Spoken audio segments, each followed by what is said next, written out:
Familiar faces, worn out places, worn out faces, bright and early for the daily races, going nowhere, matter where.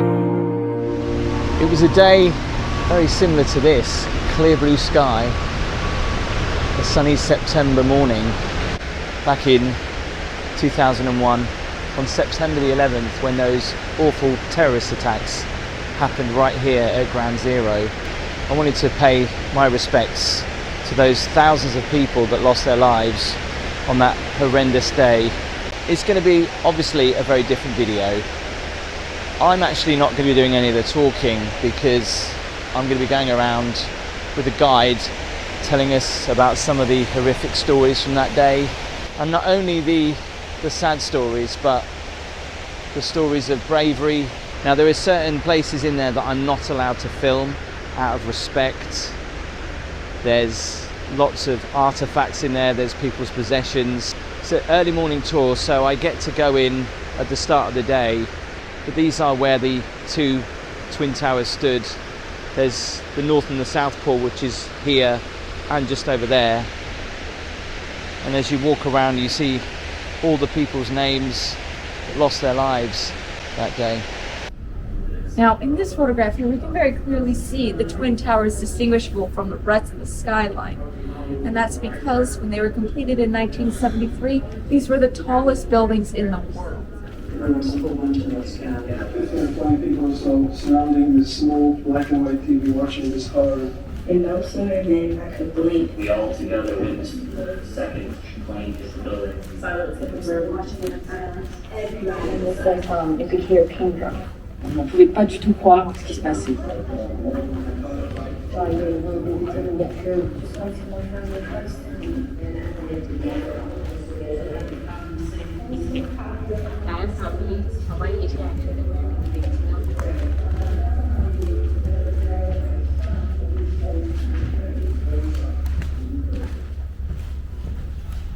Can you just grab a spot on this railing here? I'm going to be briefly explaining some of the artifacts that we have down in Foundation Hall before we move on. And the first one I want to explain is that wall to your left-hand side there. That is what's known as the slurry wall. It was placed here at the World Trade Center site to hold back water from the Hudson River just on the other side there. Now, in the center of Foundation Hall, that massive steel structure is what's known as the last column, because it was the last piece of debris to be removed from Ground Zero. Now, all the way to your right-hand side, they might be a bit difficult to see, but there are those rusty metal squares on the floor there. Those are called box column remnants, and they mark the official foundations for the Twin Towers. So as we're continuing our descent, I actually want to bring your attention to the silver hanging wall to our left-hand side here.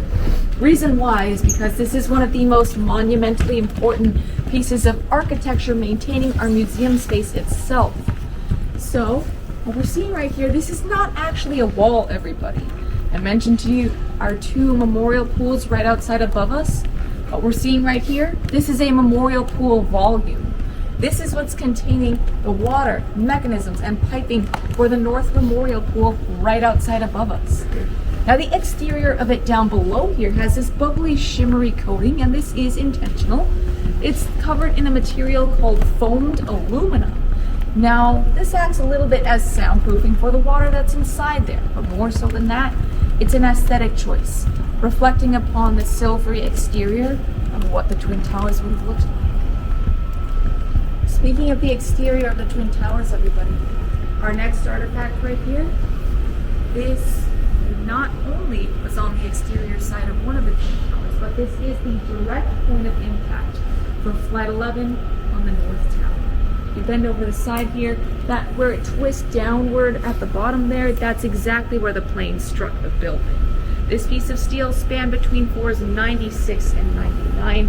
The point of impact between floors 93 and 99. So the amount of shear force and pressure that it would have taken to bend and twist a piece of steel of this size it's just absolutely unimaginable here, is because it is important to remember that 9/11 was not the first terrorist attack to happen at the World Trade Center.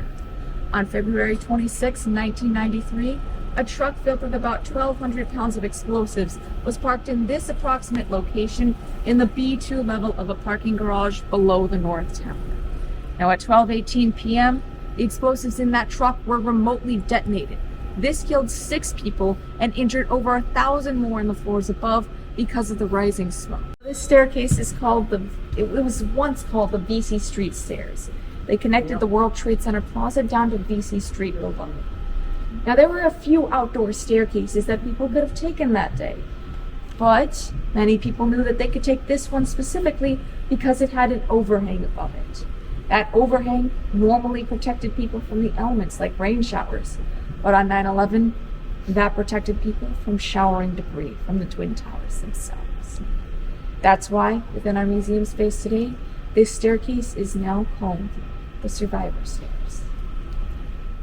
And I'm gonna reorient yourselves just a little bit here. So to our right-hand side here, that's the South Memorial Pool volume, and to your left-hand side, the North Memorial Pool volume.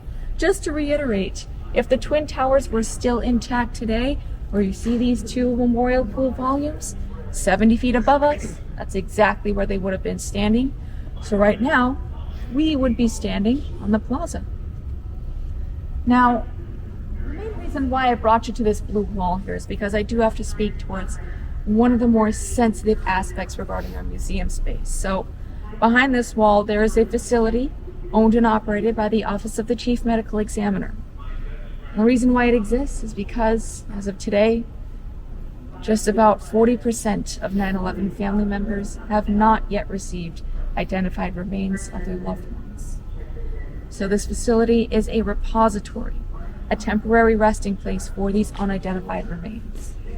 Now, as DNA recognition technology continues to improve after 9/11, these family members can either choose to opt in or opt out of receiving updates regarding these remains. Now, that also means museum workers like myself, as well as members of the general public, folks, we are not allowed inside this facility. Only OCME workers and 9/11 family members are allowed inside here. And that's out of respect for the victims of 9/11. Now, another way that we honor those lives is actually through the acts of tribute art outside that facility. The quote, "No day shall erase you," from the memory of time. This was forged by a blacksmith artist, Tom Joyce. And these steel pieces that make up this quote, they have all been forged out of steel remnants from the World Trade Center itself. So that is a site-specific piece. The blue wall surrounding it here, this is a separate art piece by a different artist. Now there are exactly 2,983 blue squares on this wall. That is the number of people who were killed on 9/11 and during the 93 bombing. You'll also be able to notice possibly that there are many different shades of blue on this wall here. But what might not be so evident at first is every single one of these shades of blue is completely unique. No 2 of them are alike, because no 2 of the people who were killed were alike. Now, the color blue is also symbolic, representing the sky over the city on that fateful day. And in fact, that's why the artist for this piece, Spencer Finch, named it "Trying to Remember the Color of the Sky" on that September morning. How massive this section here may seem, this is only 5% of the original structure. It was once 360 feet high, about the size of a 35-story building. To give you a sense of how tall that is, if this entire structure were still intact, there would be no space for it anywhere in our museum space. That's how tall it was. Now this fire engine, this was just one of over 200 others that responded that day. You'll be able to notice it belonged to Ladder Company 3. Now, Ladder Company 3 was led by a man named Captain Patrick John Brown. Captain Brown was a Vietnam War veteran. He was a marathon runner and one of the most highly decorated officers in the New York City Fire Department. His plans for that day were quite simple. He's going to take each one of his members up within the North Tower to try and save as many people as possible before saving themselves. And that's exactly what they started to do. 11 members of Ladder Company 3 make their way up in the North Tower. They get up to the 35th floor when Captain Brown decides to radio back down to Fire Control Center to give them an update on where they are. But he notices he's not getting through to anybody. There's too many other firefighters using their radios, too many floors of concrete in between them and the Fire Control Center for him to get through. So instead, what he does is he takes the functioning landline office phone next to him. He dials 911 and lets the dispatcher know of their plans. He ended that call by saying, "Truck 3, and we're still going up. All right? Thank you." That thank you was last heard at 9:21 a.m. And the only reason why there's a timestamp for that is because at 10:28, when the building collapsed, all 11 members of Ladder Company 3 were still in that building. Keep in mind, that's only 11 of the 343 total active duty firefighters that were killed that day. 441 first responders across over 30 different agencies. This is the largest amount of rescue and recovery personnel lost responding to a single crisis in American history. This is the helmet that Captain Brown would have been wearing on any given day. Now, on 9/11, he was wearing a spare helmet. This one was found in the trunk of his car later that day by friends and family. Now, they did recover Captain Brown's body in the collapse of the North Tower later that year in winter. Let me explain why it's so important within our museum space. But if you'd like, folks, you can also go over here and touch a piece of World Trade Center steel. In fact, that's why this is called the touch seal. This right here is the same thing as that column right over there. This is a center core beam of the South Tower.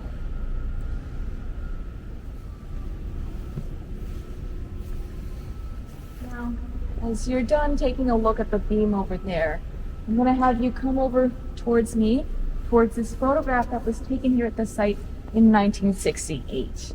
Now, to reiterate, the slurry wall here, this was placed here at the World Trade Center site to hold back waters from the Hudson River just on the other side there. Now, today on the other side of this wall, obviously it doesn't look like that anymore. We have Battery Park City extending the water line for the Hudson just a few blocks over. Now, today in our museum space, the slurry wall represents just a symbol of resiliency after 9/11. But of course, that's not the only symbol that we have down here in Foundation Hall. The last column right here, this stands in as a symbol of solidarity, representing how so many people came together in support of a cause that was greater than themselves, the cleanup period at Ground Zero. So the last column here was just one of 47 structural inner core columns of the South Tower. It's no longer in its original space today, but back then it was so incredibly important because despite the South Tower collapsing completely around it, this column remained embedded to its original location at bedrock. So these rescue and recovery workers, they actually physically use this column as a support structure for a temporary haul road that they used to more easily remove debris from the site. See, when the Twin Towers collapsed, everything that was once inside of a skyscraper was now floating around the air in lower Manhattan. That's concrete, fiberglass, jet fuel, even asbestos. It's been estimated that over 400,000 people have been exposed to these toxic materials. And years later, 9/11 has been linked to many different mental illnesses. Towers, all the debris were completely removed from the site here. The only thing that was left at Ground Zero were these box culvert remnants. And for so many of these family members who didn't have any of their loved ones to bury, these box culvert remnants became the closest thing they had to a grave site or an unmarked grave for their loved ones.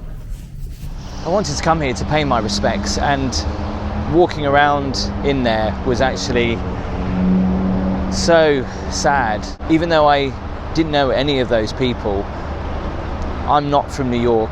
I watched the events unfold thousands of miles away on television. But when you come here and you read the stories and the letters of people's lives that were changed forever on that day, and I think, as always in history, it's important to let future generations know what happened here, and also the the everlasting stories of hope and courage. So the tour lasted about an hour, and I mean, it gives you a big insight to the rebuilding, and there was lots of rooms that I couldn't film in there, including all the artefacts from people that were working here on that day, and also pictures of the many people that lost their lives as well. Even years after, you know, I think anyone that you talk to who goes in there will come out feeling a lot different to when they walked in. I think, like me and many millions of people who watched it on television, it's almost like it wasn't real until you come here and you experience it, hear the stories, and see for your own eyes the horrific events that unfolded that day. Thanks for watching.